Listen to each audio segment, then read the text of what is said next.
suis Sophie Guilloux, maître artisan. Je suis installée à Pompadour, à côté de la Poste, en bas de la Grande Place. Et mon métier, c'est maroquinière. Voilà. Donc, je travaille le cuir. Alors, j'ai créé mon atelier en juillet 1997. Ça fait exactement 22 ans.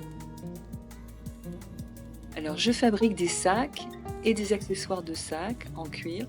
Ce sont des modèles que je crée ici, en fonction de ce qu'on me demande ou en fonction de mes envies ou de l'utilité que ça peut avoir. Souvent, ce sont des belles pièces qui sont doublées pour les sacs, j'entends. Je travaille aussi sur demi-mesure, c'est-à-dire je reproduis des modèles mais que je personnalise en fonction de la longueur de la sangle, la personne choisit son cuir, la couleur, l'agencement intérieur.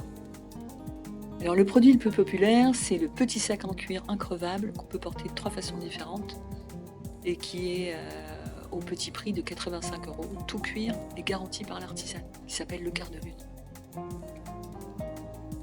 Alors le processus de création et de production, je dirais, puisque création, un artisan crée et produit ensuite ses créations.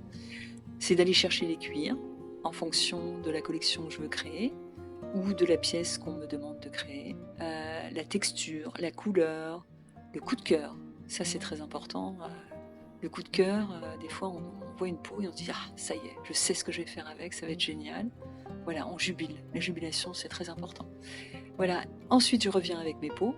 Alors une peau, on met très longtemps à la travailler. Moi, si je travaille entièrement une peau, je mets 1 mois. C'est très très long.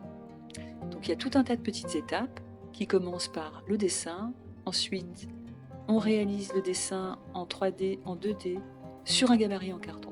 Au millimètre près, on applique le carton sur la peau, on coupe et on a les pièces de son sac, par exemple, si c'est un sac. Ensuite, on affine les bords de la peau, on les remborde. Ça, c'est la finition maroquinerie. Ensuite, je colle, je couds. Et parfois, je recolle et je recoupe parce qu'il y a plein d'étapes intermédiaires. Et je finis par brûler les fils, comme on a vu tout à l'heure. Ce qui me passionne, déjà c'est une matière sensuelle, donc c'est tactile. Je crois que les artisans d'art, ils sont artisans d'art parce qu'ils aiment le contact avec leur matière. Ça peut être le bois, le cuir, la porcelaine, le métal, je sais pas. Chacun a un rapport particulier à sa matière.